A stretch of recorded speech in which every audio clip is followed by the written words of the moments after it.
بیوی کے معاملے میں لوگ سمجھتے ہیں کہ زیادہ بات نہیں کرنی چاہیے، شاید مسئلہ خراب ہو جائے، حالانکہ نبی پاک صلی اللہ تعالی علیہ وسلم نے بیوی کے بارے میں پتہ کیا فرمایا؟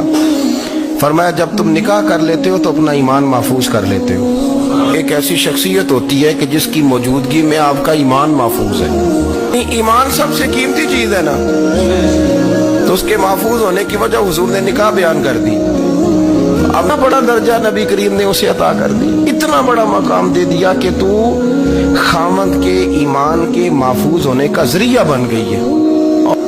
حضرت عبداللہ ابن عمر رضی اللہ تعالیٰ عنہ کی اہلیہ بیمار تھی، تو جلدی سے وہ آئے، تو جب بہت جلدی ہو، سفر بڑا شدید تھا، تو آپ نے جلدی سے نماز ادا کی، جلدی سے چلے۔ آپ کے خادم کہنے لگے حضور خیریت ہے؟ فرمایا میری بیوی بیمار ہے۔